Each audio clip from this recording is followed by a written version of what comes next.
네, 찬송가 196장 찬양하겠습니다. 찬송가 196장입니다.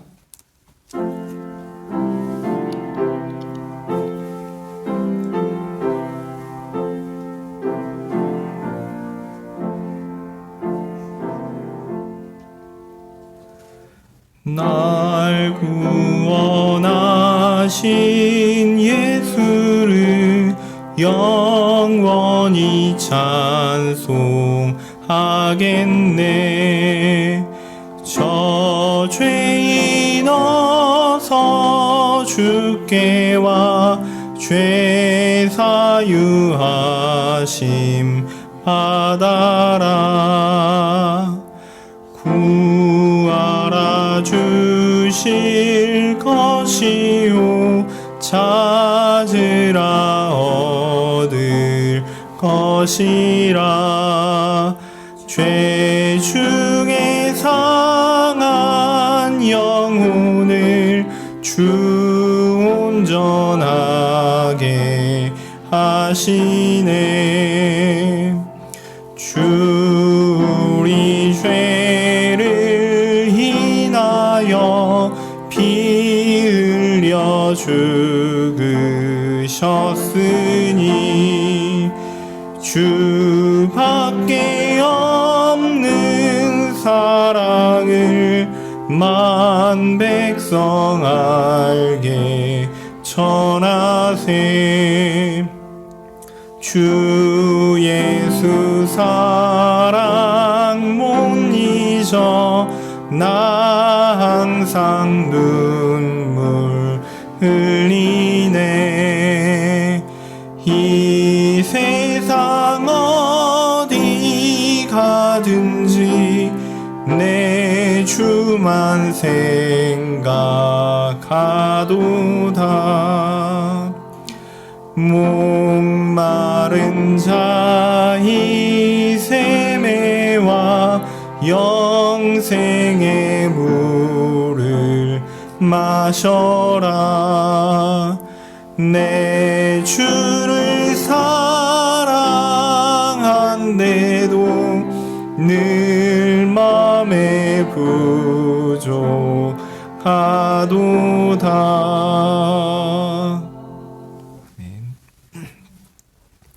74장 찬양하겠습니다. 74장입니다.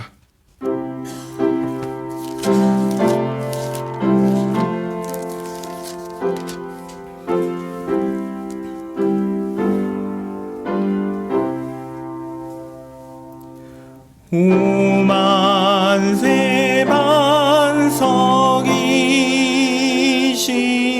대주제 하나님, 저 창조 이전부터 또 무궁한 세대 한없는 영광 중에 그 보좌 있으니 큰 환난 풍파라도 흔들지 못하네. 인생 사는 것이 뜬 구름 같으며 저 푸른 동산 속에 꽃송이 같도다.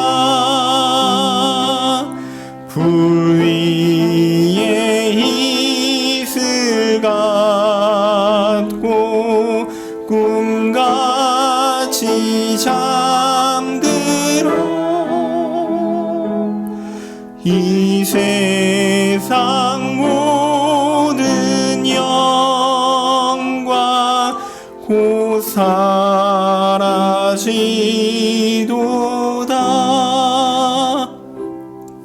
한없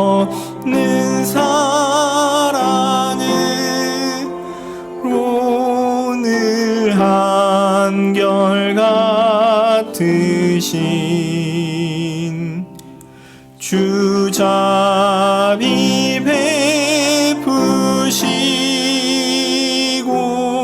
그 은혜 내리사 내 평생 짧은 세월 빛나게 살도록 참 빛인 성령으로 날 채워 줍소서.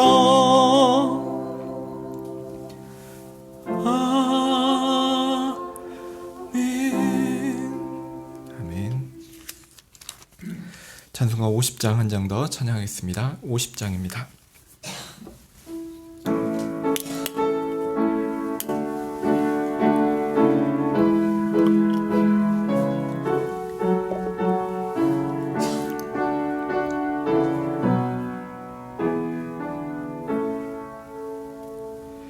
큰 영화로신 주 이곳에 오셔서 이 모인 자들로 주 백성 삼으사 그 중에 항상 계시고 그 중에 항상 계시고 큰 영광 나타내소서.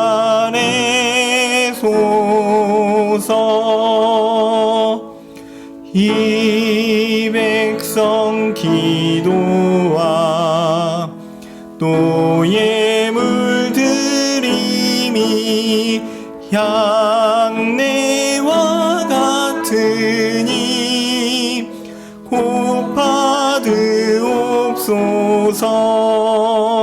주 예수 크신 복음을 주 예수 크신 복음을 만 백성 듣게 하소서.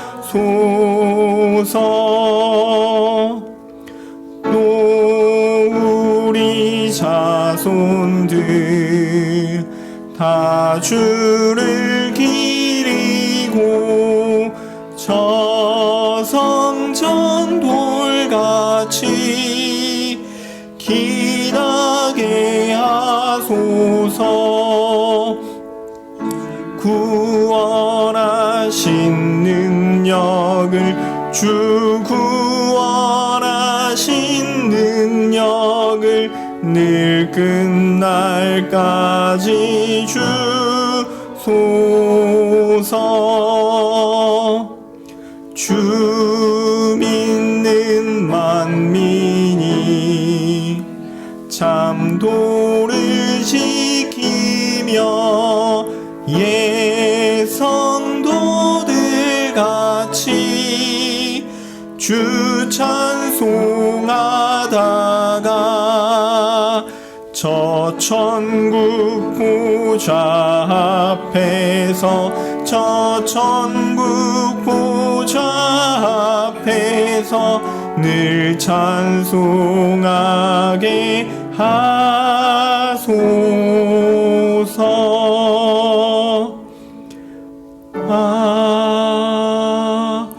아멘. 사도신경으로 우리의 신앙을 고백하겠습니다. 전능하사 천지를 만드신 하나님 아버지를 내가 믿사오며 그 외아들 우리 주 예수 그리스도를 믿사오니 이는 성령으로 잉태하사 동정녀 마리아에게 나시고 본디오 빌라도에게 고난을 받으사 십자가에 못 박혀 죽으시고 장사한 지 사흘 만에 죽은 자 가운데서 다시 살아나시며 하늘에 오르사 전능하신 하나님 우편에 앉아 계시다가 저리로서 산 자와 죽은 자를 심판하러 오시리라. 성령을 믿사오며 거룩한 공회와 성도가 서로 교통하는 것과 죄를 사하여 주시는 것과 몸이 다시 사는 것과 영원히 사는 것을 믿사옵나이다. 아멘. 거룩하신 하나님, 참으로 감사합니다. 주의 말씀을 사모하여 이 자리에 왔습니다. 주께서 우리에게 은혜를 주셔서 주의 말씀으로 인한 풍성한 은혜가 있게 하여 주시옵소서. 주님, 우리가 매 삶의 순간에 하나님을 생각하고 또한 하나님께 마땅히 드려야 할 영광을 드리며 살고 싶습니다. 주님, 이 주의 말씀을 들을 때 그 마땅한 하나님의 영광을 보게 하여 주시고 하나님께 드려야 할 대로 하나님을 찬양할 수 있는 우리가 되게 하여 주시옵소서. 주님, 우리가 연약해서 부족해서 우리의 삶 가운데 그렇게 하나님 앞에 거룩하게 살지 못하고 있음을 또한 회개하며 고백합니다. 그러나 우리가 의지할 것이 오직 주님밖에 없음 또한 우리가 분명히 알고 하나님께 나아갑니다. 주님께서 우리를 붙잡아 주셔서 우리로 그 연약함에도 불구하고 예수 그리스도를 믿는 믿음으로 더욱더 하나님을 향하게 하여 주시고 더욱더 하나님을 향한 열심을 내게 하여 주시며 우리의 삶 가운데 하나님 사랑과 이웃 사랑의 원리대로 살 수 있도록 주께서 힘을 더하여 주시옵소서. 주님, 우리가 그러한 삶을 통해서 하나님께서 우리에게 예비하신 천국의 기쁨의 삶들을 누리게 하여 주시고 하나님께서 우리에게 계획하신 아름다운 일들이 이루어져 하나님께 영광이 되고 세상에 하나님의 뜻과 하나님의 그 성품이 드러날 수 있도록 우리가 그러한 도구가 될 수 있도록 주께서 은혜해 주시기를 소원합니다. 하나님, 주의 말씀을 듣고 또한 은혜를 받고자 하오니 이 시간 우리에게 큰 은혜를 부어 주시옵소서. 예수님의 이름으로 기도합니다. 아멘. 네, 오늘 말씀은 시편 99편입니다. 시편 99편입니다. 구약 성경 874쪽에 있습니다. 제가 가진 성경으로 구약 성경 874쪽에 있습니다. 시편 99편입니다. 제가 읽겠습니다. 여호와께서 통치하시니 만민이 떨 것이요 여호와께서 그룹 사이에 좌정하시니 땅이 요동할 것이로다. 여호와께서 시온에서 광대하시고 모든 민족 위에 높으시도다. 주의 크고 두려운 이름을 찬송할지어다. 그는 거룩하시도다. 왕의 능력은 공의를 사랑하는 것이라. 주께서 공평을 견고히 세우시고 야곱 중에서 공과 의를 행하시나이다. 너희는 여호와 우리 하나님을 높여 그 발등상 앞에 경배할지어다. 그는 거룩하시도다. 그 제사장 중에는 모세와 아론이요 그 이름을 부르는 자 중에는 사무엘이라. 저희가 여호와께 간구함에 응답하셨도다. 여호와께서 구름 기둥에서 저희에게 말씀하시니 저희가 그 주신 증거와 율례를 지켰도다. 여호와 우리 하나님이여, 주께서는 저희에게 응답하셨고 저희 행한 대로 갚기는 하셨으나 저희를 사하신 하나님이시니이다. 너희는 여호와 우리 하나님을 높이고 그 성산에서 경배할지어다. 대저 여호와 우리 하나님은 거룩하시도다. 아멘.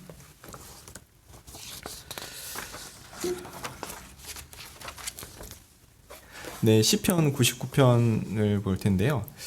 시편 99편은 분명한 문학적 특징을 가지고 있습니다. 구분이 됩니다.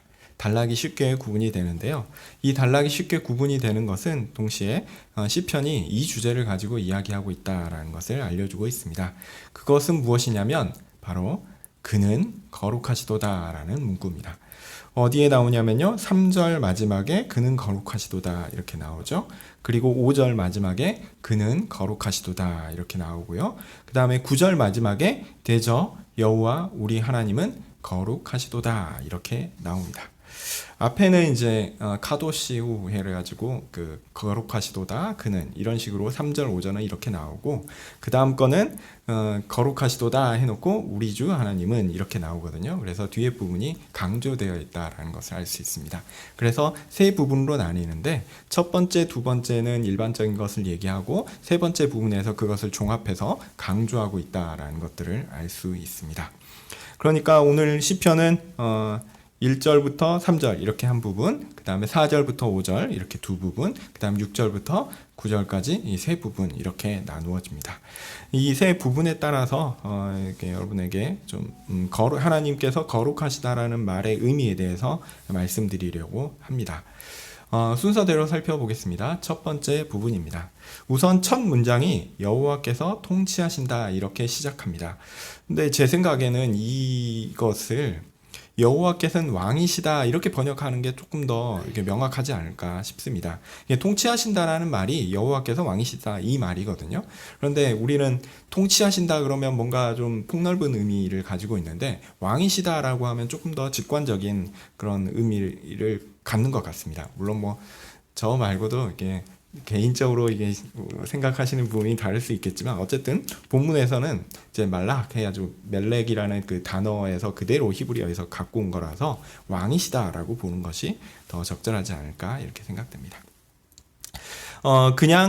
이 왕이시다라는 말을 생각해 보면요, 그냥 다스린다라는 의미가 아니라 이 나라의 주권을 가진 왕으로서 자신을 드러내신다라는 의미입니다. 그러니까 하나님께서 주권을 드러내시는 그 영역에 있어서 왕이시다라는 이야기죠.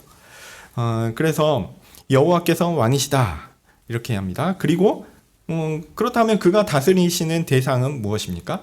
만민이라고 나오죠. 네, 만민이 나옵니다. 그래서 만민은 또 백성들 혹은 그 나라들 이런 뜻이거든요. 그래서 쉽게 말해서 만민, 모든 민족과 백성들과 나라들, 이 모든 땅에 존재하는 모든 존재들이 하나님의 통치를 받는 대상이시고 여호와 하나님은 그들의 왕이시다라는 것입니다. 자, 그리고 여호와의 통치를 받는 만민들이 왕이신 여호와를 향하여 가지는 태도는 무엇입니까? 떨림입니다. 떠는 거예요. 말 그대로 떠는 겁니다. 자, 어떨 때 떱니까? 두려워서 떠는 것일 수도 있고요. 또한 긴장해서 떠는 것도 있겠습니다. 뭐 부정적이든 긍정적이든 여호와께서 왕이시라는 사실은 그의 백성들인 만민에게 떨림을 가져옵니다. 왜 떨까요? 여호와 하나님께서 우리와 다른 분이기 때문에 그렇습니다. 만민과 구분되는 존재라서 만민은 자신과 다른 존재이신 하나님이신 그 여호와 앞에 떨 수밖에 없습니다. 여호와 하나님은 이렇게 왕이신 분으로 만민과 존재적 차이가 있어요. 만민과 존재적 차이가 있는 분이시고 이는 모든 사람들이 인식하고 경험하고 인정할 수밖에 없는 분명한 사실입니다. 그래서 모든 사람들이 인정할 만한 그런 다른 존재이기 때문에 하나님은 하나님 앞에서 우리는 떨 수밖에 없습니다. 1절 후반부는 이런 내용을 다른 표현을 가지고 반복하고 있습니다. 그가 그룹들에 앉으시니 땅이 흔들립니다. 하나님은 만민의 왕이시며 또한 그룹이라고 표현되는 천사들의 섬김을 받는 분이십니다. 그래서 천사들의 창조자이시기도 하고 왕이기도 하십니다. 그래서 그의 통치를 통해서 피조물의 상징이라고 할 수 있을 만한 땅이 흔들립니다. 그래서 하나님께서 모든 것들을 다 다스리시니 다스리시고 또 모든 것들로부터 이게 다른 모든 것들로부터 이렇게 구분되는 존재로서 하나님의 다스림을 그대로 보여주고 있습니다. 이렇게 하나님은 만물과 존재적으로 구분되시는 분이시고 또한 만물에 대하여 통치하시는 왕이십니다. 그런데 여호와 하나님께서 그의 다스림을 펼치시는 곳이 있어요. 아니 이게 좀 표현을 달리하면 여호와 하나님께서 모든 만물을 다스리시는데 그 왕이 계신 곳이 있습니다. 즉 왕궁이 있는 곳이 있어요. 그곳이 어디냐면 시온입니다. 오늘 2절에 보면 여호와께서 시온에서 자신의 왕권을 펼치신다라고 나옵니다. 하나님을 섬기는 성전이 있는 그곳, 하나님께서 자신을 섬기러 오는 사람들을 맞이하겠다고 약속하신 그곳에 하나님이 계십니다. 그곳에서 하나님은 자신의 만물을 향한 위대하심을 보이십니다. 모든 민족들이 떨면서 하나님께 나아올 곳을 하나님은 그렇게 정하셨어요. 바로 하나님을 섬기라고 규범을 주신 곳, 하나님의 백성들이 거하는 곳, 하나님께 예배를 드리는 곳, 시온입니다. 이는 너무나 당연하게 구약시대에는 상징적으로 하나님의 성전이 위치한 예루살렘을 가리키는 것이었고요. 그리고 이제는 더욱더 분명하게 하나님께서 하나님을 섬길 수 있도록 자신을 드러내시고 자기 백성들을 이끌어 함께 모이게 하신 곳, 곧 그리스도의 몸인 교회입니다. 그러니까 하나님은 교회에 머무시면서 만물을 다스리시는 분이시다라는 이야기입니다. 그래서 오늘 본문은 사실 만물의 주인이며 통치자이신 여호와 하나님께서 바로 교회에 머물고 계시며 또한 그 교회에서 만물을 향한 통치를 펼치고 계신다라는 이야기입니다. 우리 하나님은 다른 존재와 견줄 수 있는 분이 아니십니다. 만물의 왕이시고 만물을 다스리시는 분이십니다. 놀랍죠? 실제로는 여러분 놀라워하지 않습니다. 저도 그렇고요. 왜냐? 우리는 성경에서 그 하나님을 매번 봅니다. 그 하나님이 어떤 분이신지 들어요. 그리고 우리가 찬양하듯이 노래합니다. 그리고 그 하나님께서 우리에게 은혜를 주셔서 하루의 삶을 살 수 있습니다. 너무 좋습니다. 그런데 하나님과 이렇게 친밀하다 보니까 실제로 하나님이 얼마나 위대하신 분이시고 하나님이 우리와 비교해서 얼마나 높으신 분이시요. 그래서 우리가 그 하나님 앞에서 실제로는 두려워하며 떨며 하나님 앞에 이렇게 경외하는 마음으로 있어야 되는가를 잊어버리곤 합니다. 그 하나님이 어떤 분이신지 그 하나님의 가치를 우리는 쉽게 잊어버립니다. 그래서 우리는 이 시편을 보면서 우리가 믿는 하나님, 우리 이 교회의 주인 되시며 교회에서 만물을 향한 통치를 펼치신 그 하나님이 얼마나 위대하신 분인가, 만물이 그 하나님 앞에 어떤 자세를 가져야 하는가 우리는 다시 한번 돌아봐야 합니다. 하나님은 만물보다 위대한 왕이신데 그분이 우리와 함께 계시는 바로 우리를 구원하신 여호와 하나님입니다. 이런 여호와 하나님의 이름은 크고 놀랍습니다. 이름은 쉽게 말해서 그의 존재를 가리키죠. 이름을 높이고 그 이름을 두려워한다는 것은 그분 자체를 높이고 두려워한다는 것과 같습니다. 하나님은 모든 민족과 나라들에게 높임을 받으셔야 하는 경외의 대상이십니다. 누구도 하나님을 가벼이 여길 수 없고 어떤 존재도 하나님 앞에 쉽게 입을 열 수 없습니다. 하나님은 정말 높으시고 두려우신 왕이십니다. 이것이 하나님께서 거룩하시다라는 것의 첫 번째 의미입니다.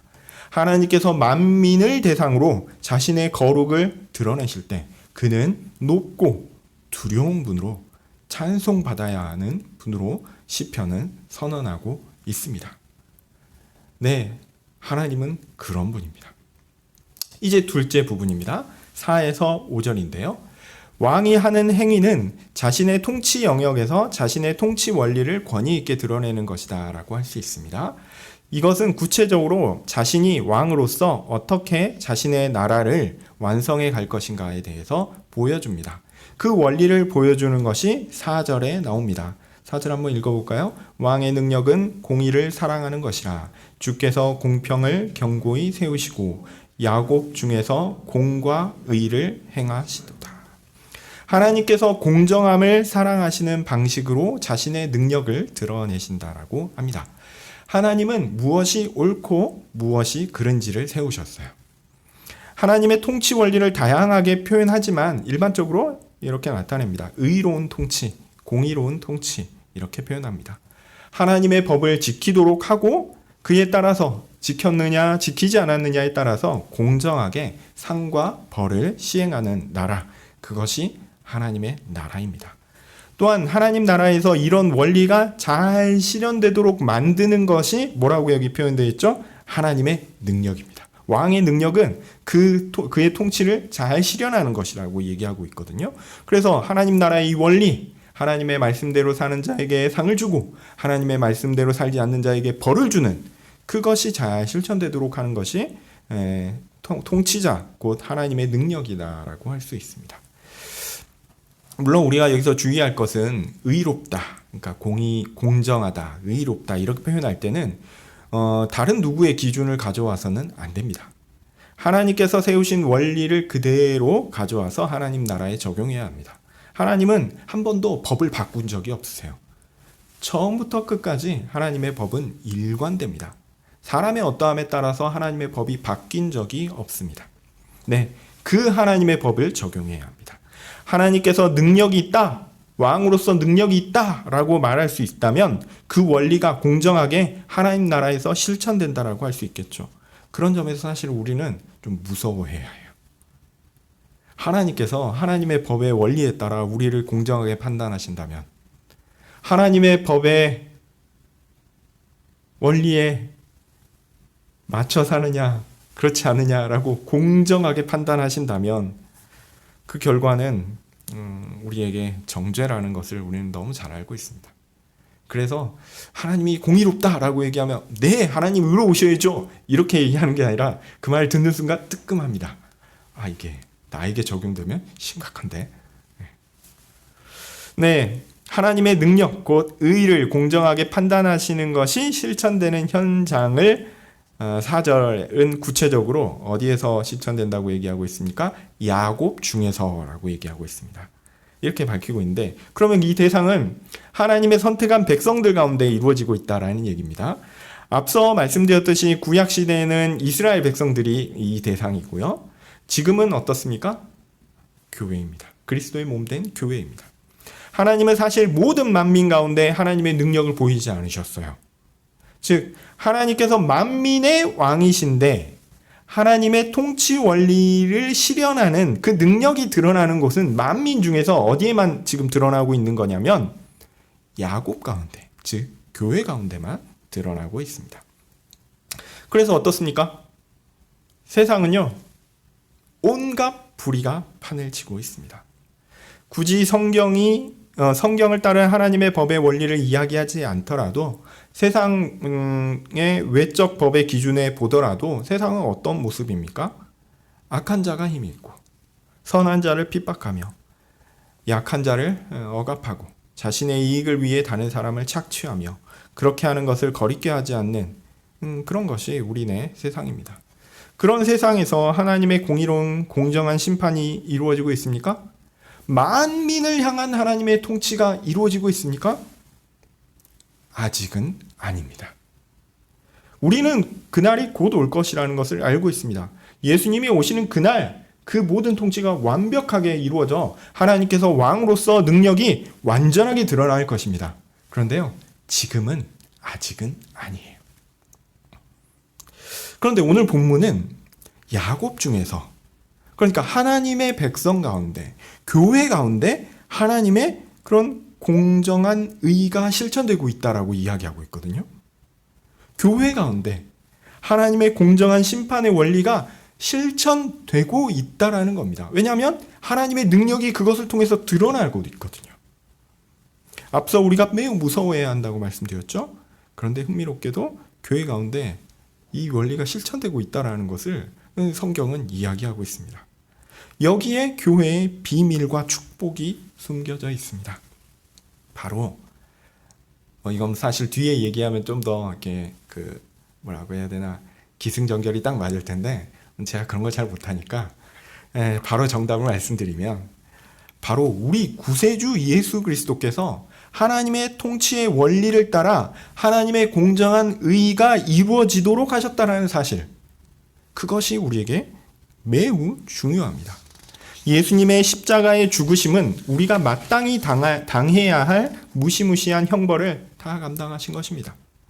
예수님께서 이루신 의는 하나님의 통치의 원리에 따라서 공정한 의를 이루셨고, 이를 통해서 예수님께서 선택하신 자들에게는 예수님께서 받으신 상이 그대로 전달됩니다. 이것이 진정한 왕이신 하나님의 능력입니다. 그래서 그의 공의로운 판단이 이루어지는 현장이 바로 교회입니다. 교회는요, 이미 그 하나님의 능력, 통치하시는 능력, 공의로운 판단이 이루어지는 능력이 실현되고 있습니다. 이제 그 의로운 통치를 받는 하나님의 백성들은 어찌하겠습니까? 그의 발등상 앞에 엎드려 하나님께 경배할 것입니다. 제가 지난번 설교할 때 시편 110편 설교할 때 설교했었는데 기억나시죠? 그때는 메시아의 발등상 앞에 엎드린 사람들이 누구였냐면 원수들이었어요. 그런데요, 메시아의 발등상 앞에, 하나님이신 메시아의 발등상 앞에 엎드리는 사람들이 또 누가 있냐면요, 하나님의 백성도 있습니다. 예, 둘 다 엎드리기는 마찬가지예요. 그런데요, 목적이 다릅니다. 메시아의 원수들은 심판에 대한 두려움, 떨림으로 엎드렸습니다. 그러나 반대로 하나님의 백성들은 이미 이루신 하나님의 공의로운 능력으로 인한 찬양과 경배 때문에 엎드립니다. 하나님의 통치의 능력이 그들 가운데 드러나서 공의로운 의로운 판단이 그들 가운데 드러나서 하나님을 찬양하신 것입니다. 이것이 하나님께서 거룩하시다라는 것의 두 번째 의미입니다. 첫째에서는 대상이 만민이었다라고 하면 둘째는 무엇입니까? 하나님의 교회입니다. 하나님은 교회의 참된 왕으로서 공정한 의로움을 드러내셨습니다. 하나님은 자신의 통치로 자신의 그런 하나님의 왕으로서의 능력을 쫙 하고 보여주셨습니다. 하나님이 거룩하시다라는 의미가 이것입니다. 교회 안에서 이러한 거룩이 드러났다라는 거죠. 자, 셋째는 6절부터 있습니다. 사실 우리가 이게 하나님께서 이렇게 자신의 공의로운 의로움을 자신의 통치의 능력으로 보이셨다라고 얘기할 때는 의문이 있습니다. 물론 제가 정답을 다 말씀드렸지만 과연 어떻게 하나님의 공정한 심판의 원리가 능력 있게 드러났는가라의 의문입니다. 구체적으로 하나님의 통치가 하나님의 백성들에게 적용된다고 할 때 그 일이 구체적으로 어떻게 구현될 건가에 대한 의문이 있을 수밖에 없습니다. 사실 우리는 신약의 풍성한 증거로 이 일에 대해서 분명히 알고 있지만 구약의 성도들은 어떠했을까요? 이러한 의문들이 있을 수밖에 없습니다. 그래서 6절에부터 나오는 내용은 이에 대한 적절한 응답이다라고 할 수 있겠습니다. 여호와께서 거룩하시다라는 것이 성도들에게 구체적으로 어떤 의미를 갖고 있는가를 보게 하는 것입니다. 우선 상징적인 인물들이 등장하기 시작합니다. 6절 한번 읽어볼까요? 같이 읽겠습니다. 그 제사장 중에는 모세와 아론이요 그 이름을 부르는 자 중에는 사무엘이라 저희가 여호와께 간구함에 응답하셨도다. 여기서는 우리가 모두가 아는 인물이 나옵니다. 모세와 아론을 비롯한 제사장이 언급되고요. 이 사람들은 누구입니까? 출애굽 시대의 인물이죠. 그래서 출애굽을 통해서 이스라엘의 새로운 질서를 세우는데 역할을 했던 인물 모세와 아론입니다. 특별히 하나님을 어떻게 예배할 것인가에 대한 바른 교훈을 세운 상징적 인물이라고 할 수 있습니다. 왜냐하면 이들을 표현할 때 제사장이라고 표현한 점에서 하나님을 섬기는 예배와 관련해서는 그렇게 볼 수 있습니다. 그 다음으로 언급되는 인물이 누구죠? 사무엘입니다. 사무엘은 사사기를 마감하고 하나님께서 세우신 대리 통치자 왕을 세우는 역할을 한 선지자요 제사장입니다. 자, 사무엘의 사역의 완성은 무엇이었을까요? 다윗을 왕으로 세우는 것이었고요. 그리고 그것은 사실상 솔로몬의 성전 봉헌으로 완성되었습니다. 그 역대하 본문을 성전 봉헌 본문을 보시면 그 부분들이 더 명백해집니다. 다윗이 계획했고 솔로몬이 완성했다라는 것이 그 사무엘부터 이어지는 그런 맥락이 있다라는 것들을 여러분들 한번 꼼꼼하게 보시면 아실 겁니다. 즉 하나님을 섬기는 장소인 성전의 완성과 관련됩니다. 앞서 모세와 아론을 통해서 하나님은 자신의 성소를 만들게 하시고 그것의 완성은 사무엘의 사역의 끝이다라고 할 수 있는 예루살렘의 성전과 관계됩니다. 이를 통해서 하나님의 백성들은 어떻게 하나님을 섬길 것인가를 알게 되었습니다. 하나님을 어떻게 섬길 것인가? 하나님을 어떻게 예배할 것인가? 그것을 알려준 사람이 모세와 아론 그리고 사무엘이었다라는 거죠. 이것이 하나님의 백성들의 가장 중요한 알아야 할 핵심이었습니다. 하나님께서 거룩하시다라고 얘기할 때 그 알아야 하는 가장 큰 핵심이었습니다. 그렇게 하나님을 섬기는 방식을 알려주시고 하나님은 그들로 하여금 부르짖게 하십니다. 여기서는 간구하다 이렇게 표현되는데요. 그리고 이 부르짖음은 하나님께 간구한 것 더하여 하나님을 섬기다라는 것도 포함합니다. 그리고 하나님은 그렇게 하나님께 예배함으로 섬김으로 부르짖는 자들에게 그렇게 간구하는 자들에게 응답하십니다. 이 패턴은 굉장히 재밌습니다. 하나님이요, 사람들로 하여금 섬기게 해요. 하나님을 섬기게 하도록 만들고 그 섬기게 하는 그 자들이 뭘 하냐면 하나님께 부르짖습니다. 간구해요. 그러면 하나님 어떻게 하시냐면 응답하세요. 하나님이 먼저 움직이셔서 하나님의 백성들로 하여금 간구하게 하시고 그것에 너무나 자연스럽게 하나님께서 응답하시는 이런 구조입니다. 사실 우리의 기도가 이런 거거든요. 하나님께서 우리에게 기도할 마음, 회개의 마음을 주시면 우리가 회개하고 기도합니다. 그러면 하나님이 너무나 자연스럽게 응답해 주세요.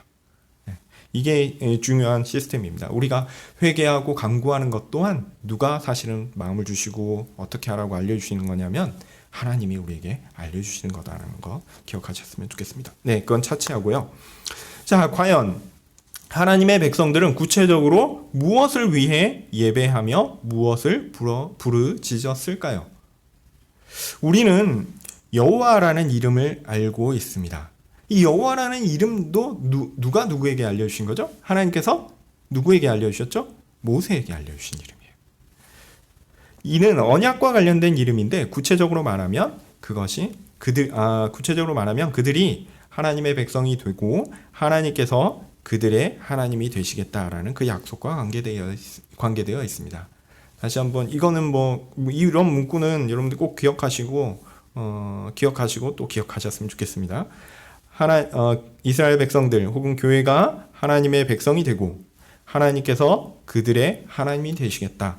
이것이 하나님의 약속입니다.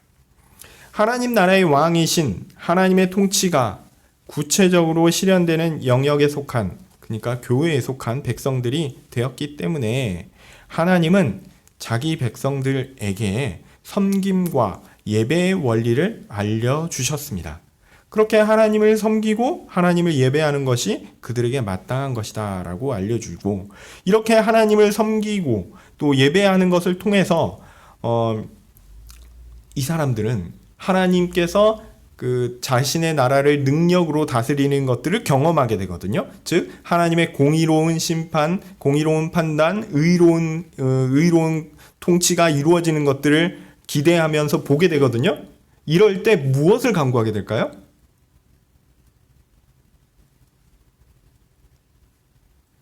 그 의로운 판단이 이루어졌을 때 나는 하나님의 상을 받을 수 있을까? 라는 질문에 대해 생각하게 되죠. 제가 복잡하게 말씀드렸던 것 같은데 이건 제 실수입니다. 하나님의 의로운 판단이 이루어지기를 기도하고 간구합니다. 이것들이 이루어지는 것이 마땅하다라는 거예요. 근데 그것을 우리가 인정하고 그렇게 하는 방식이 뭐냐면 하나님을 섬기고 예배하는 겁니다. 그러니까 하나님을 섬기고 예배하는 것은 즉 하나님께서 왕으로서 자신의 나라를 자신의 의로운 판단에 따라 공정하게 잘 다스리는 능력이 드러나기를 소망하는 것이죠. 그런데 그 소망을 했을 때 우리는 무엇을 간구하게 될까요? 내가 그 하나님의 의로운 판단 가운데 인정받을 수 있을 만한 사람으로 살기를 소원합니다 라는 것과 더하여 내가 그렇게 살지 못하였으니 하나님 어떻게 방법을 내주십시오. 네, 큰일 났습니다. 도와주십시오. 이렇게 간구해야 하는 것이죠. 자, 하나님께서 다스리시는 능력은 무엇입니까? 앞서 강조해서 말씀드렸듯이 하나님의 공정하고 의로운 통치의 원리의 실현입니다. 하나님의 법에 따라 처벌과 상이 공정하게 주어지는 것이 하나님의 능력입니다. 하나님께서 직접 다스리는 하나님의 나라는 그 능력이 실현되었다라고 말씀드렸습니다.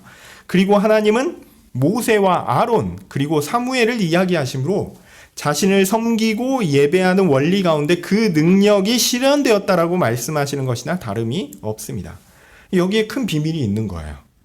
물론 이것은 앞서 말씀드렸듯이 예수님의 십자가와 의를 통해서 이루어진 것입니다. 그래서 우리에게는 너무나 잘 드러나 있어서 큰 비밀이 아닌가 싶지만 사실 예수님의 사역이 드러나지 않았다면 우리는 하나님께서 자기 백성의 나라에서 어떻게 자신의 공정한 의로움을 능력 있게 실현하셨을까 알지 못했을 것입니다. 구약 시대에는 제사를 통해 그림처럼 우리에게 하나님께 예배하는 것이 무엇인지를 보여주셨습니다. 짐승의 피를 통해 자신의 죄를 대속하여 하나님께 나아가는 것, 그것이 바로 하나님께 예배하는 것이었죠. 이는 예수님께서 우리를 대신하여 죽으신, 십자가에서 죽으신 그 죽음을 가리키는 것이었습니다. 하나님은 또한 친히 십계명을 비롯한 하나님의 법을 주셨어요. 그래서 하나님의 백성들이 살아야 할 마땅한 규범을 알려주셨습니다. 이를 통해 하나님 사랑과 이웃 사랑의 원리를 실천함으로 하나님 앞에서 살아야 할 마땅한 규범을 알려주셨습니다. 그리고 하나님의 백성이 누려야 할 진정한 즐거움의 삶도 알려주셨습니다. 이것을 그런데 실천할 사람은 아무도 없죠. 온전하게 실천할 수 있는 사람은 없습니다. 그냥 우리는 담고 싶은 사람이요, 행하고 싶은 사람이요, 그것들을 간절히 소망하는 사람입니다. 우리 주 예수님만이 이러한 의의 완성이십니다. 자, 그런 점에서 우리가 하나님 앞에서 하나님께 예배를 드린다는 것을 구약에선 제사요, 신약에서는 예수님의 십자가의 죽으심으로 연결시켰다라는 것, 그리고 우리가 의롭게 산다라는 것에 대하여는 우리는 행할 수 없는데 예수님께서 온전히 의를 행하심으로 살 수 있었다라는 것이죠. 그래서 우리가 예배와 또한 하나님 앞에서 거룩한 통치가 이루어지기를 소망하면서 살아가는 그 모든 것들에 있어서는 실제로는 예수님의 죽으심과 예수님의 의로움만을 의지할 수밖에 없습니다. 우리는 예수님만을 의지할 수밖에 없어요. 예배가 가리키는 게 사실은 그겁니다. 우리가 하나님께 예배를 드려야 한다라는 것이 가르치는 것은 내가 하나님께 예배를 드렸으니 내가 하나님께 영광을 드렸다. 혹은 내가 무엇인가 행하여 하나님이 높아지셨다. 아니, 내가 가진 어떤 것으로 하나님을 잘 드러내었다. 이게 아니라 내가 가진 것으로는 어떤 것도 하나님을 기뻐하시게 할 수 없고 하나님을 높이실 수 없고 하나님을 하나님답게 표현할 수 없고 찬양할 수 없으니 내가 예수님만 붙들어야지. 예수님만 붙잡아야지. 예수님의 죽으심의 은혜와 예수님의 의로운 행함의 은혜만 내가 의지해야지. 그것만 기대야지. 다른 것은 아무것도 나에게 위로가 되지 않고 희망이 되지 않고 소망이 될 수 없다라고 얘기하며 그 예수님의 죽으심과 의로움만 의지하는 것이죠. 그것이 진정한 예배입니다. 그렇게 전적으로 예수님만을 의지하는 것, 예수님만을 기대는 것, 그것이 또한 믿음입니다.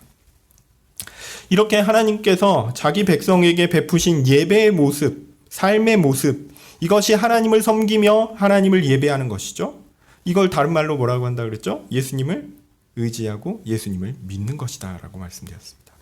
이것이 사실은 모세와 아론 그리고 사무엘에게 하나님께서 알려주시고 보여주신 겁니다. 그리고 그들을 통해 하나님의 백성에게 주어진 것이죠. 결국 이 모든 것을 우리에게 완성하여 주신 예수님을 믿고 의지하는 것, 그에게 전적으로 기대는 것, 그것이 우리의 믿음이고 우리에게 요구되는 유일한 것입니다. 그래서 항상 예수님을 믿음으로 우리의 삶을 살아가는 것이 매우 중요한데요. 왜냐하면 이것이 하나님을 바르게 섬기는 것이고 하나님께 예배하는 것이기 때문에 그렇습니다. 우리가 교회에 와서 하나님의 말씀을 듣고 하나님을 찬양하며 예배해야 합니다. 그러나 삶의 예배는 뭘까요? 예수님을 믿는 것이 삶의 예배예요, 실제로는. 예수님만 붙들고 예수님만 의지하여 하나님의 앞에 나아가는 것이 하나님께서 우리에게 주신 예배의 방식입니다. 진정한 예배라는 것이 그것입니다. 그것을 우리가 예배의 현장, 교회에 와서 우리가 드리는 그 예배의 현장을 통해서 일종의 그러한 정해진 어떤 틀을 통해서 배워가는 거예요. 왜냐하면 우리에게 그냥 예수님 믿는 것이 참된 하나님을 향한 예배요 진실한 신자들이 가져야 할 의무이다 이렇게 얘기해버리면 사실은 추상적이거든요. 어떻게 해야 될지 모르겠거든요. 근데 우리가 교회에 와서 이런 정해진 틀과 정해진 형식을 통해서 그러한 것들을 차근차근 알 수 있게끔 보여주게끔 하는 것입니다. 네, 우리가 삶에 있어서 예배라고 얘기하는 표현을 많이 사용하는데 그 예배가 그냥 꼭 이 형식에 맞춘 교회에 와서 드려야 되는 그 예배, 물론 뭐 그것이 예배이지만 우리가 이것만 예배이고 세상에서 사는 것들은 예배가 아니다 이렇게 생각하시면 안 됩니다. 세상에서도 하나님의 백성으로서 하나님의 말씀에 따라 하나님의 통치 원리가 우리 가운데 실현되기를 소망하며 예수님만을 붙잡고 예수님께서 말씀하신 그 원리대로 살며 그 예수님만을 믿음으로 사는 것, 그것이 진정 예배하면서 살아가는 하루하루의 삶일 것입니다. 자, 모세와 아론 그리고 사무엘이 하나님의 이름을 부르며 간구하는 것이 무엇이겠습니까? 바로 하나님의 백성으로 하나님을 마땅히 섬기고 예배하는 자가 되게 해달라는 간구죠. 즉 예수님만 의지하며 예수님만을 붙들며 그렇게 살 수 있게 해달라는 것이죠. 하나님 앞에서 그렇게 믿음을 가진 자로, 진실한 자로 살 수 있게 해달라는 것이죠. 그리고 여호와의 응답은 무엇입니까? 그 예수님을 믿고 의지하라는 것입니다. 그렇게 정답을 주셨어요. 그것이 가장 뛰어난 섬김이요, 그것이 유일한 예배의 방식이다라는 것입니다. 내가 가진 어떤 것을 의지하거나 내가 행한 어떤 것을 의존하여 오는 것이 아닙니다. 예수님만을 의지하고 예수님만을 붙들고 그분이 나의 모든 것이다 라는 것들을 고백하는 것입니다. 7절 말씀은 하나님의 백성들이 구체적으로 이 응답을 어떻게 경험하는가를 보여줍니다. 7절 한번 읽어볼까요? 여호와께서 구름 기둥에서 저희에게 말씀하시니 저희가 그 주신 증거와 율례를 지켰도다. 네, 구름 기둥 가운데 하나님께서 말씀하십니다. 이 구름 기둥이 뭘까 생각해보면 광야 시절의 불 기둥과 구름 기둥이라고 생각할 수도 있겠습니다. 또한 시내산에서 빽빽한 구름 가운데 임하신 하나님을 생각할 수도 있겠습니다. 더 구체적으로는 솔로몬의 성전 봉헌 때 제사장들이 언약궤를 성소에 두고 나올 때 그때 여호와의 영광이 구름 가운데 빽빽하게 임하거든요. 하여튼 하나님께서 자기 백성들 가운데 나타나신 것을 의미합니다. 자신의 임재를 드러내는 구름 가운데 나타나셔서 그분이 하신 일은 뭐냐면 자신의 뜻을 드러내셨습니다. 전하셨습니다. 그것을 우리말 성경은 증거와 율례라고 번역했는데 저는 그것보다는 모르겠어요. 이렇게 옛날에는 이런 표현들이 훨씬 이해가 편했는지 모르겠는데 저는 개인적으로는 약속과 규범 이렇게 번역하면 좀 더 쉽고 명확한 표현이 아닐까 이렇게 생각합니다. 네, 하나님께서 나타나셔서 자기 백성들에게 그들을 어떻게 하나님의 백성으로 삼고 어떻게 구원하실까에 대한 약속을 주셨고 그렇게 구원한 자기 백성들이 살아가야 할 규범을 주셨다라는 의미입니다. 하나님의 통치 방식이기도 하죠. 하나님께서 나타나 말씀하시고 그 백성들은 그 말씀을 받아 순종하는 것입니다. 이제 하나님의 백성들은 그 말씀을 따라 하나님을 예배하고 섬기며 순종하면 됩니다. 그런데 다시 원론으로 돌아가 말씀드리면 우리가 그렇게 살 수 있습니까? 아닙니다. 안 됩니다. 아닙니다. 못해요. 이미 제가 예수님이라는 정답을 2번이나 강력하게 말씀드려서 이게 당연한 것인가 이렇게 생각하실 수도 있지만 사실 예수님이라는 정답을 성경이 우리에게 알려주기 이전에는 정말 혼동되는 상황일 것입니다. 우리의 구원이 어떻게 이루어질 것인가? 하나님의 공의로운 판단이 어떻게 나를 구원하실 것인가? 하나님께서 주신 약속과 규범이 어떻게 나를 올가매는 그 죄의 올가미에서 해방시킬 것인가? 이는 우리의 핵심적 간구의 내용이 될 수밖에 없습니다. 하나님은 어떻게 하면 그 하나님의 통치에 합당한 자로 있을 것입니까? 어떤 의미에서 예수님이라는 정답을 맞이하기 전에는 이런 간구를 알아야 돼요. 예수님이라는 정답을 알기 위해서는, 정답을 받기 위해서는 사실은 문제를 제시해야 된다는 거예요. 간구를 해야 됩니다. 내가 정말 하나님의 백성에 합당한 자입니까? 이게 회개죠. 그래야 예수님께 나아갈 수 있습니다. 그래서 이제 8절 말씀이 중요합니다. 여호와 우리 하나님이여, 주께서 그렇게 간구하는 자들에게, 예배하며 섬기는 자들에게 응답하십니다. 이제 응답의 내용입니다. 제 생각에는 이 부분이 시편의 핵심입니다. 그런데 놀랍게도 본문의 해석이 마음에 들지 않습니다. 예, 죄송합니다. 제 생각에는 그 클라이막스를 탁 하면서 던져줘야 되는데 번역을 잘 못했어요. 제가 볼 때. 예. 하여튼 제가 신학자의 한 명으로서 죄송합니다. 이럴 때는 좀 원문을 가지고 설명을 드리는 것이 좋은데 또 그렇게 설명했다고 해서 뭐 그게 얼마나 큰 유익이 있느냐 이건 잘 모르겠습니다. 어쨌든 제가 나름 좀 잘 설명해 보도록 하겠습니다. 저는 이 부분이 이 세 부분으로 나누어진다고. 이 부분은 어떻게 해석되어 있죠? 저희 행한 대로 갚기는 하셨으나 저희를 사하신 하나님이시니이다. 저는 이 말이 무슨 말인지 모르겠어요. 이 부분은요, 이 8절은 세 부분으로 나누어집니다. 먼저 하나님은 들어 올리시는 분이십니다. 이걸 용서하시는 분이십니다. 이렇게 표현하기도 하는데요. 뭐 비슷할 수 있습니다. 첫 번째는 하나님은 들어 올리시는 분이십니다.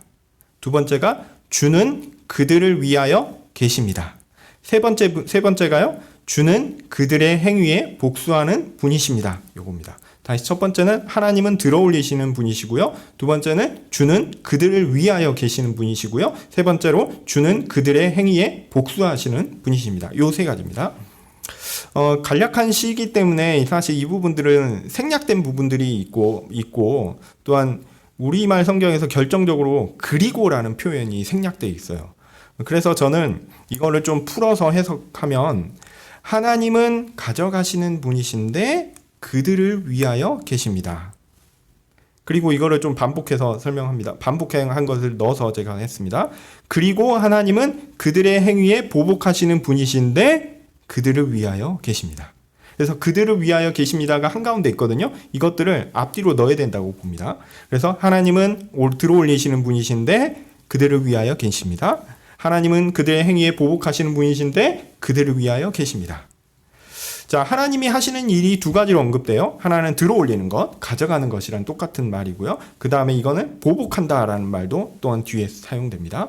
하나님은 그들의 행위를 가져가서 그것에 마땅한 보응을 하시는 공정하신 분입니다. 이게 하나님의 통치의 원리잖아요. 공과 의, 공정한 의로움으로 통치하시는 그분의 능력입니다. 그것이 앞서 우리가 살펴보았던 하나님의 능력, 하나님의 공정한 판단이라고 할 수 있습니다. 그런데 하나님은 그런 공정한 분이신데 놀랍게도 그들을 위하세요. 하나님의 백성을 위하여 계신 분입니다. 이것이 하나님의 응답입니다. 이스라엘 백성들의 죄악을 그대로 보이시고 드러내시고 가져가셨는데 그러면 어떻게 해야 됩니까? 그들의 악행에 마땅한 보응을 하시는 것이 당연한데 그분이 놀랍게도 그들의 죄하여 마땅한 결과를 그대로 보이지 않고 오히려 어떻게 하시냐면 그들을 위하여 그들의 편에 서 계신 것입니다. 사실 이해가 안 돼요. 왜냐하면 그거는 공의가 아닌 것 같거든요. 그런데 하나님께서 어떻게 하셨는지 모르겠습니다. 그런데 그들을 위하여 계세요. 그들의 죄악이 드러나고 그들이 공정한 판단에 의해서는 정죄를 받아야 마땅할 텐데 하나님께서 그들을 내쳐버리시지 않으시고 그들을 위하여 서십니다. 그들의 편에 서셨어요. 그들에게 진정한 하나님의 백성이 되는 일을 허락하셨습니다. 우리는 사실 이 일이 어떻게 이루어지는지 알지 못합니다. 우리는 왜 하나님께서 그렇게 하시는지 잘 알지 못합니다.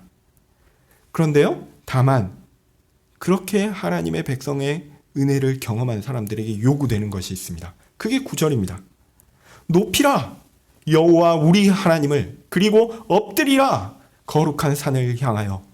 하나님께서 계신 곳을 향하여 엎드려 경배하며 하나님께서 행하신 위대한 일을 찬양하는 것이 그의 백성들이 마땅히 해야 할 일입니다. 그리고 시편은 마무리합니다. 참으로 거룩하도다 여호와 우리 하나님이여.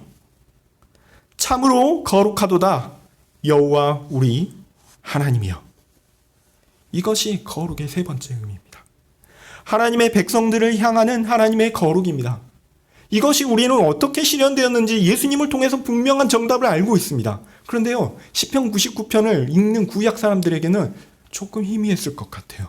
잘 몰랐을 것 같아요. 신비에 쌓이고 비밀에 쌓인 내용입니다. 그런데 분명한 것은 뭐냐면 하나님께서 그들의 편에 서신다라는 겁니다. 그것이 하나님의 거룩의 핵심입니다. 하나님께서 이루시는 공정한 의의 통치가 모순을 이루는 그 현장에서 하나님께서 그들의 범죄를 오히려 드러내시고 취하셔서 그에게 합당히 처벌하셔야 하는 그때에 하나님은 그들을 위하여 서셨습니다. 하나님께서 그들에게 전적인 은혜의 구원을 베풀기로 하신 것입니다. 하나님께서 우리에게 무엇인가를 요구하셨습니까? 우리의 구원을 위하여 내가 99.9% 해놨으니까 0.1%는 네가 해야지 이렇게 요구하셨습니까? 아니에요. 니네들은 잘 모르니까 그래 미안하지만 모른 채로 있어. 나중에 신약을 통해서 다 알려줄게. 몰라도 되는데 중요한 거는 내가 너희를 위하여 선 거야. 내가 너희를 위한 거야. 내가 너희 편이 되기로 했어. 그 선언입니다. 하나님께서 자기 백성들의 예배와 섬김으로 인해 그 간구, 하나님 내가 이 어찌해야 할까요? 내가 어떻게 해야 될까요? 그것에 대해서 구원으로 응답하기로 하신 것입니다. 우리는 그 정답을 알고 있죠? 뭐라고 말씀드렸죠? 예수님을 믿음이라고 말씀드렸죠? 네, 여기에 하나님의 응답이 매우 특별합니다. 여기에서 하나님의 거룩이 특별합니다. 앞서 있는 두 부분은 거룩하도다 그는 카도시 후 이렇게 마무리되는데요. 이 마지막 부분은 참으로 거룩하도다 여호와 우리 하나님이여 이렇게 마무리되거든요. 앞서 두 부분은 하나님께서 자신의 거룩을 드러내는 어떤 객관적인 영역에서 드러내는 객관적 특성이라고 얘기할 수 있습니다. 그런데 마지막 부분은 마지막 부분의 하나님의 거룩은 우리가 하나님의 백성이 주관적으로 경험하는 부분이라고 할 수 있겠습니다. 하나님께서 이렇게 거룩하신 분이야. 참 대단하시다. 이걸로 끝나지 않아요. 그 하나님의 거룩이 구체적으로 내게 어떻게 적용될 것인가 라는 두려운 마음이 있고 그 가운데 하나님을 향한 예배와 섬김 가운데 그에게 구원의 간구를 할 때 하나님은 바로 그들을 향하여 서십니다. 그들을 구원하신 것입니다. 그들을 위하여 계시고 그의 거룩이 바로 그에게 옵니다. 우리는 그것이 무엇인지 다시 한번 말씀드리면 무엇인지 분명히 알죠? 바로 예수님을 믿음으로 얻는 구원이죠. 그렇게 우리의 구원은 하나님의 거룩하심을 우리의 주관적 경험으로 가져오게 합니다. 바로 내가 경험하는 하나님의 거룩이 됩니다. 하나님은 거룩하신 분이시지? 그래, 세상 모든 만물을 통치하시는 분이야? 거룩하시지. 또 교회에서 통치하시는 분이야? 거룩하시지. 그걸로 끝나지 않아요. 그 거룩이 바로 나를 위하여 오는 것입니다. 그래서 거룩하도다 그는 이렇게 끝나지 않고 참으로 거룩하도다 여호와 우리 하나님이여 이렇게 시편은 마치는 것입니다. 하나님은 거룩하신 분입니다. 시편이 가르치는 거룩은 첫째, 하나님께서 만민을 대상으로 두려운 통치자로서 거룩하시다라는 의미이고 둘째로 하나님께서 자기 백성에게 공정한 의로운 원리로 바르게 통치하신다라는 의미에서 거룩하시다라는 의미이고 셋째, 하나님께서 자기 백성에게 하나님께서 자기를 섬기는 백성들이 예배 가운데 구원을 부르짖을 때에 그들을 위하는 방식으로 응답하신다라는 의미에서 거룩하시다라는 것입니다. 앞서 둘은 객관적 의미에서 하나님의 거룩을 그대로 드러내고 하나님의 높으심을 보여주었다라고 한다면 세 번째 의미는 주관적 의미로 사람이 구원 가운데 경험하며 하나님께 예배하게 하는 거룩이라고 할 수 있습니다. 우리가 거룩하신 하나님을 찬양하며 예배한다라고 할 때 객관적 수준에 머물지 않으셨으면 좋겠어요. 하나님 크시죠? 하나님의 교회를 다스리시죠? 만물의 왕이시죠? 거기에 머물지 마십시오. 우리에게 참 구원을 베푸시는 충만한 은혜를 알고 경험하며 수용하며 하나님을 향한 진정한 예배와 섬김 가운데 그의 거룩을 주관적으로 경험적으로 아는 그런 우리가 되었으면 좋겠습니다. 그래서 우리도 함께 고백했으면 좋겠습니다. 참으로 거룩하도다 여호와 우리 하나님이여. 기도하겠습니다. 거룩하신 하나님 감사합니다. 주의 거룩을 그냥 객관적으로 선포하는 것에 두지 않으시고 우리에게 구원을 베푸심으로 적용하여 주시니 감사합니다. 우리가 참으로 주 예수 그리스도를 믿음으로 하나님을 섬기며 오직 하나님을 의지하며 나아갈 때 주께서 우리에게 구원으로 응답하시어 우리 편에 서시는 그 하나님의 구원을 경험할 것이며 그 하나님을 찬양할 것을 기대합니다. 예수님의 이름으로 기도합니다. 아멘. 하늘에 계신 우리 아버지여, 이름이 거룩히 여김을 받으시오며 나라의 임하옵시며 뜻이 하늘에서 이룬 것 같이 땅에서도 이루어지이다. 오늘날 우리에게 일용할 양식을 주옵시고 우리가 우리에게 죄 지은 자를 사하여 준 것 같이 우리 죄를 사하여 주옵시고 우리를 시험에 들게 하지 마옵시고 다만 악에서 구하옵소서. 대개 나라와 권세와 영광이 아버지께 영원히 있사옵나이다. 아멘.